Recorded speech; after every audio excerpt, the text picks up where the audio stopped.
Hi, my name is Elizabeth Vallejo, and I am a certified life coach. And today I'm very excited to talk about my self-love journal. So I basically created a journal last year. It's called the Holistic Self-Love Journal, and it's basically a way for you to be able to better understand yourself and also get used to journaling.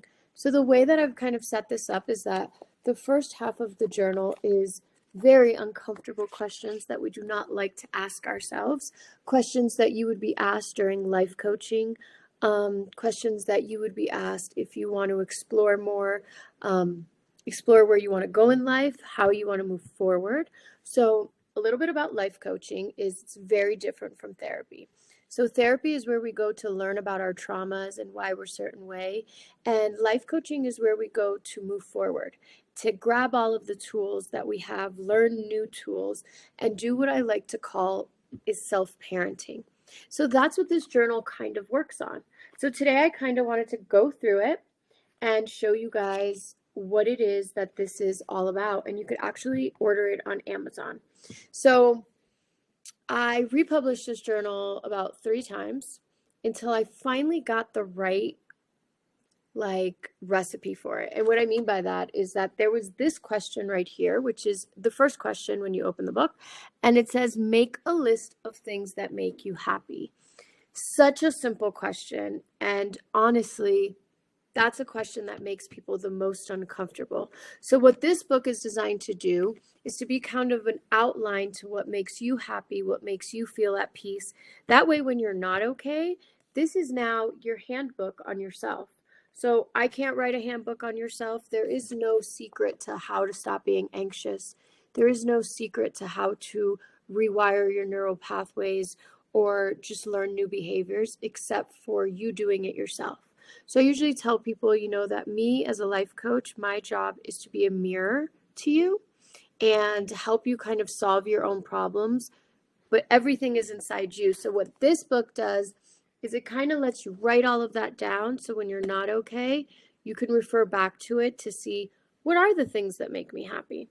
So after, publishing this book by the third time, I think I got it down. I feel like this book has helped a lot of people. I also run wellness retreats where these are in all the goodie bags, and I get a lot of great feedback from it. This is also the book that I use to work with my clients. Obviously, there's a lot more to life coaching, but this is a great place for them to start. So, the next question is make a list of the things that make you feel calm and relaxed. So a lot of the times they could be the same. For example, things that make you happy could be a sunset, and that could also make you calm and relaxed. But it's also really good to know when I'm not okay, when I'm doom scrolling on my phone, when I'm feeling anxious thoughts, like what are the things that make me feel calm and relaxed? I know a lot of people have textural issues, so a furry blanket, a heated blanket. Some people like their favorite food or their favorite movie. So that's why, to me, it was so important to make this the second question. And then another thing that I work with that I truly, truly believe in are affirmations. So this book is designed for you to pick out your own affirmations. What we do with affirmations is that we use them to rewire our neural pathways. So for example, if you don't feel like you have enough clients and you feel like, I'm in this business and why did I start this? Those are negative affirmations. So honestly, most humans have been doing affirmations their whole life. We've just been doing them wrong.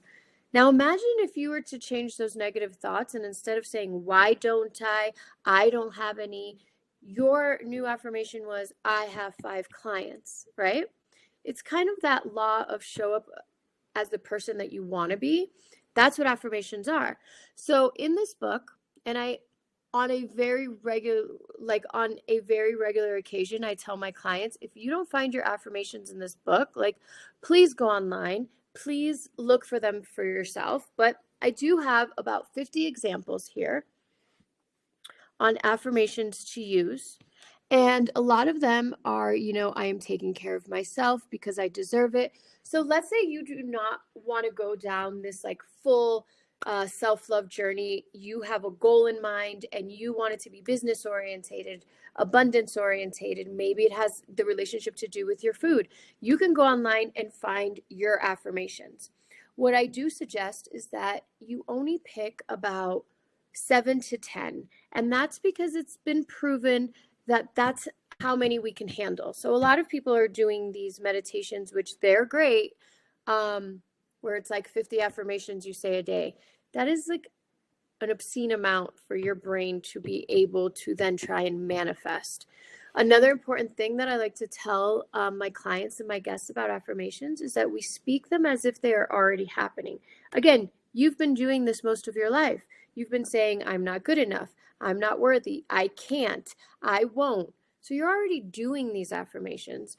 Again, it's about rewiring our neural pathways and doing them in a way that it's now positive. I'm sure a lot of you have heard of The Secret. The Secret is not voodoo, it's not magic, it's just a manifestation.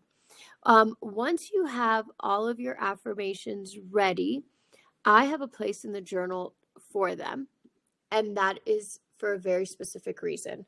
So there is room on here for you to put about 10 affirmations, and that is because you will be using these affirmations all the time. This journal is actually preparing you to learn how to journal while manifesting, while tracking your anxiety, while tracking your progress. So that's why we like to keep those affirmations right in the front of the journal. And every single day you are going to write down your affirmations, whether it's 7 or whether it's 10. You can also use your affirmations before you go to bed and when you wake up. So it's also, there's studies that have shown that if you go to sleep with positivity and you wake up with positivity, it could actually affect the day that you have. A lot of us don't understand that we're in control of the day that we have.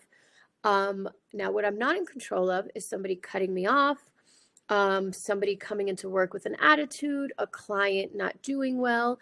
For example, in my case as a life coach, a client not succeeding at their goals. That I can't control.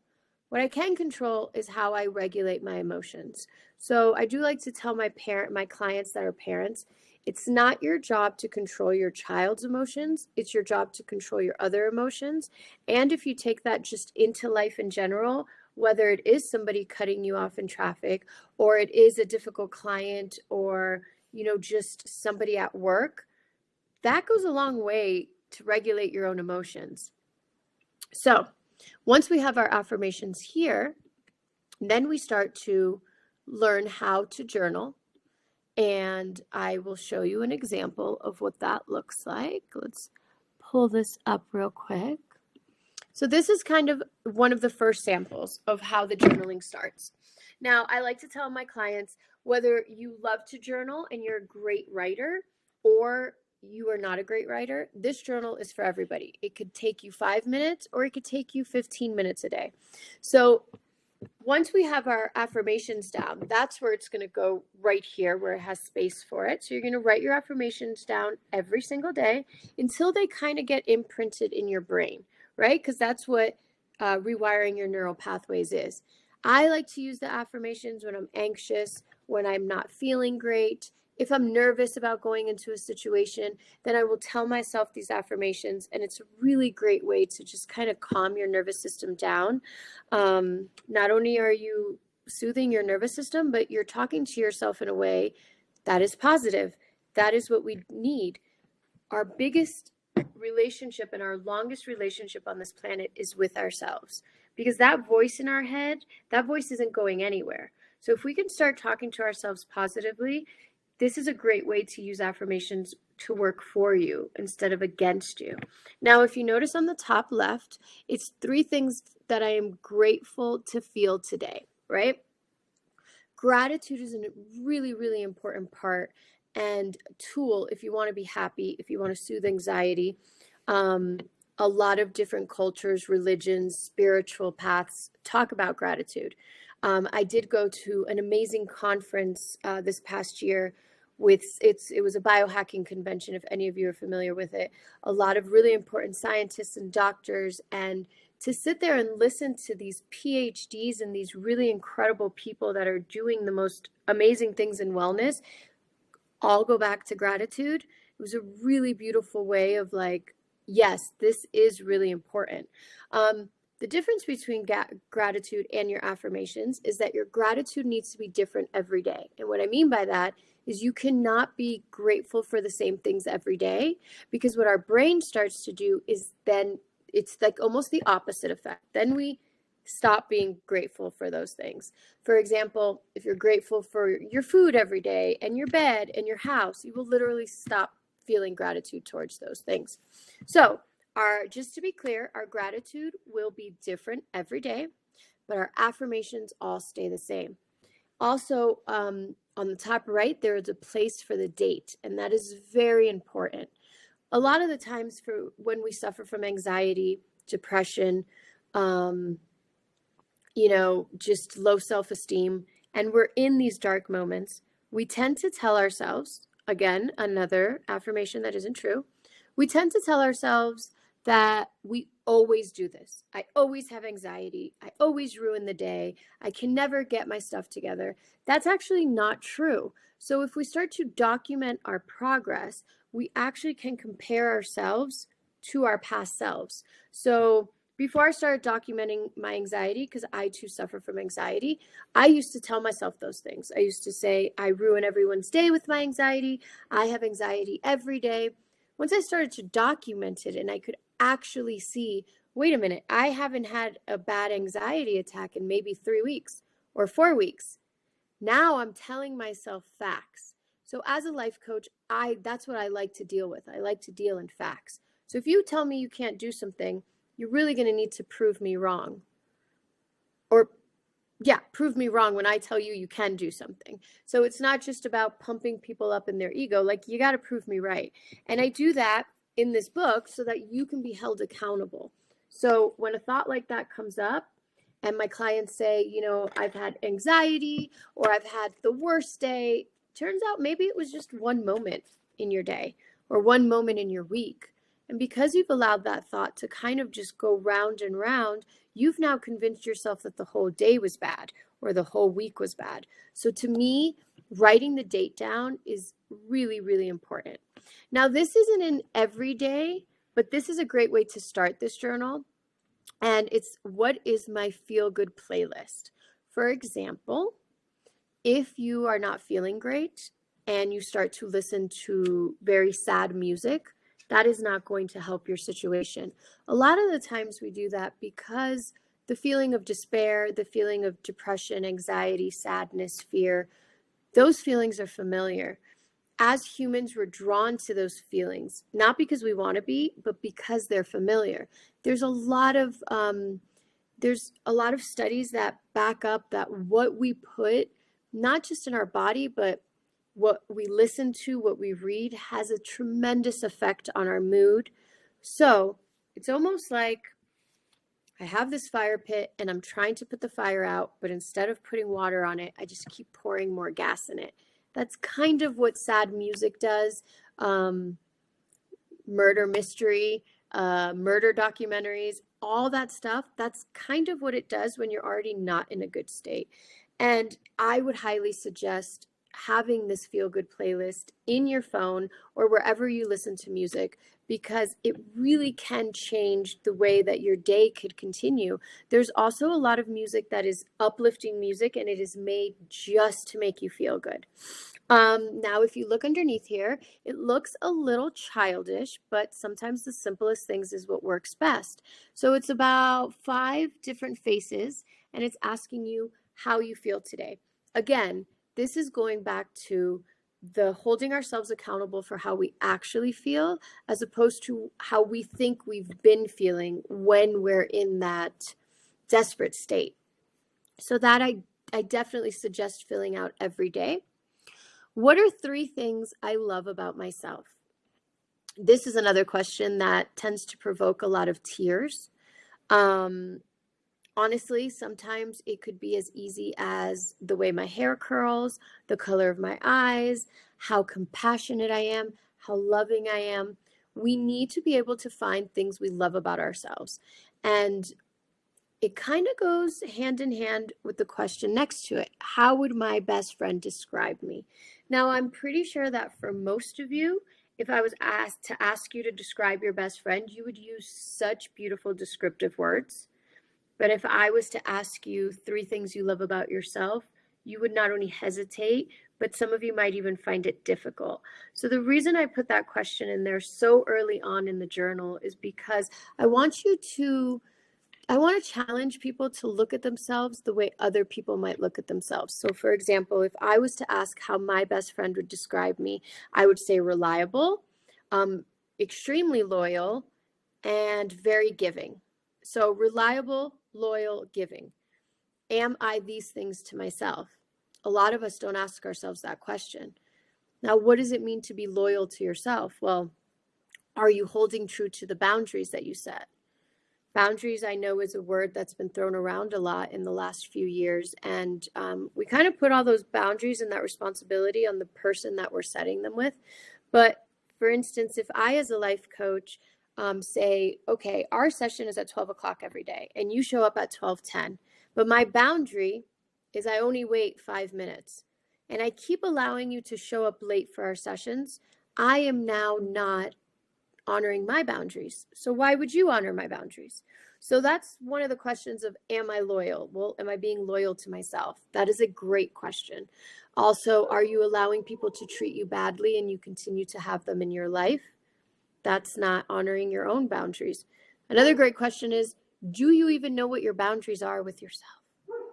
Okay, so the other way that I would describe myself is that my best friend would describe me as I'm very giving. Now, if I was to turn that question around on me and say, well, when was the last time you gave yourself something? I cherish a lot of self-care and wellness. So I would ask myself, when was the last time I went to a yoga class and didn't teach it? Or when was the last time I went to a sound bowl and didn't teach it?